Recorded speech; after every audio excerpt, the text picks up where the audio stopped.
पिछले हफ्ते मेरी पत्नी को बुखार था। पहले दिन तो उसने बताया ही नहीं कि उसे बुखार है। दूसरे दिन जब उससे सुबह उठा नहीं गया तो मैंने यूं ही पूछ लिया कि तबीयत खराब है क्या।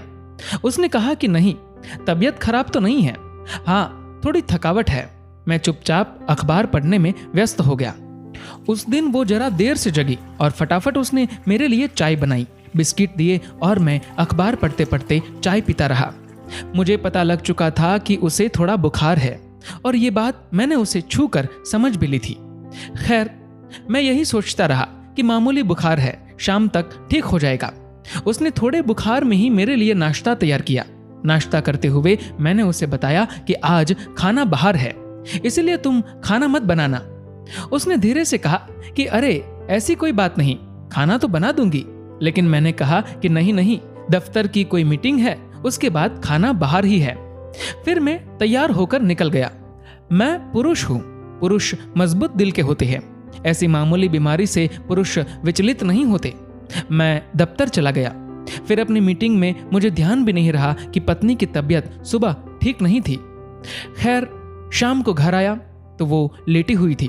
उसे लेटे देखकर भी दिमाग में एक बार नहीं आया कि यही पूछ लूं कि कैसी तबीयत है। वो लेटी रही। मैंने अपने कपड़े बदले और पूछ बैठा कि खाना।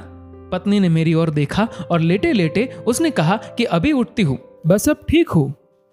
जैसे ही उसने कहा कि मैं ठीक हूँ, मुझे ध्यान आ गया कि अरे सुबह तो उसे बुखार था। खैर, अपनी शर्मिंदगी छुपाते हुए मैंने कहा कि कोई बात नहीं, तुम लेटी रहो। मैं रसोई में गया। मैंने अंदाजा लगाया कि उसने दोपहर में खाना नहीं खाया, क्योंकि खाना तो बना ही नहीं। मैंने फ्रिज से कुछ कुछ निकाला, उसके लिए ब्रेड जैम लिया और अपने पति धर्म को निभाते हुए, खुद पर गर्व करते हुए उसके आगे खाने की प्लेट कर दी। पत्नी ने ब्रेड का एक टुकड़ा उठाया, मुझे आंखों से धन्यवाद कहा और मन से कहा कि पति हो तो ऐसा हो, इतनी फिक्र करने वाला। मैंने एक दो बार यूं ही पूछ लिया कि तुम कैसी हो, कोई दवा दूं क्या, और अपने कंप्यूटर आदि को देखता हुआ सो गया। पत्नी अगली सुबह जल्दी उठ गई। मुझे लगा कि वो ठीक हो गई है और मैंने फिर उसके बुखार पर चर्चा नहीं की। मैंने मान लिया कि वो ठीक हो गई है। कल मुझे सर्दी हो गई थी, 2-3 बार छींक आ गई थी। घर गया तो पत्नी ने कहा कि तुम्हारी तो तबीयत ठीक नहीं है। उसने सर पर हाथ रखा और कहा कि बुखार तो नहीं है, लेकिन गला खराब लग रहा है। ऐसा करो, तुम लेट जाओ, मैं सरसों का तेल गरम करके छाती में लगा देती हूँ। मैंने 1-2 बार कहा कि नहीं नहीं, ऐसी कोई बात नहीं, लेकिन पत्नी ने मुझे कमरे में भेज ही दिया। मैं बिस्तर पर लेटा ही था कि मेरे लिए शानदार काढ़ा बनकर आ गया। अब मेरा गला खराब था तो काढ़ा बनना ही था। काढ़ा पीकर लेट गया। फिर 10 मिनट में गर्मा गर्म सूप सामने आ गया। उसने कहा कि गर्म सूप से गले को पूरी राहत मिलेगी। सूप पिया तो वो मेरे पास आ गई और मेरे सिर को सहलाने लगी। कहने लगी कि इतनी तबीयत खराब है, इतना काम क्यों करते हो। बचपन में जब कभी मुझे बुखार होता था, माँ सारी रात मेरे सिरहाने बैठी रहती। मैं सोता था, वो जागती थी। आज मैं लेटा हुआ था, मेरी पत्नी मेरा सिर सहला रही थी। मैं धीरे धीरे सो गया। जागा तो वो गले पर विक्स लगा रही थी। मेरी आंख खुली तो उसने पूछा, कुछ आराम मिल रहा है। मैंने हाँ में सिर हिलाया। तो उसने पूछा कि खाना खाओगे।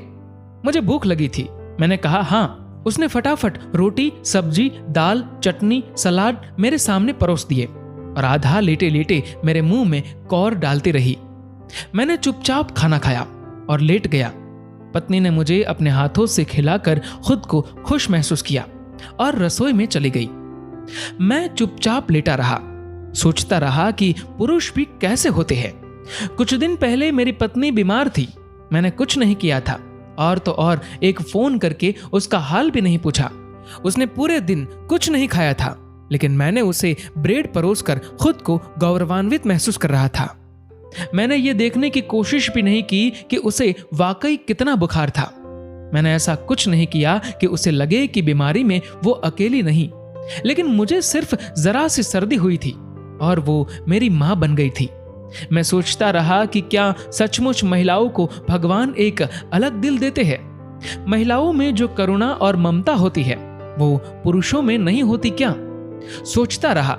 जिस दिन मेरी पत्नी को बुखार था, उस दोपहर जब उसे भूख लगी होगी, और वो बिस्तर से उठ न पाई होगी तो उसने भी चाहा होगा कि काश उसका पति उसके पास होता। मैं चाहे जो सोचूं, लेकिन मुझे लगता है कि हर पुरुष को एक जन्म में औरत बनकर ये समझने की कोशिश करनी ही चाहिए कि सचमुच कितना मुश्किल होता है औरत होना, माँ होना, बहन होना, पत्नी होना। दोस्तों, इस वीडियो को लेकर आपकी क्या राय है नीचे कमेंट करके जरूर बताएगा। और अगर आपको ये वीडियो अच्छा लगा हो तो इस वीडियो को लाइक करेगा और ज्यादा से ज्यादा लोगों तक शेयर करेगा। और दोस्तों, ऐसे ही और भी इंस्पिरेशनल वीडियोस के लिए सब्सक्राइब करें हमारे यूट्यूब चैनल को और फेसबुक पर फॉलो करें हमारे पेज को। धन्यवाद।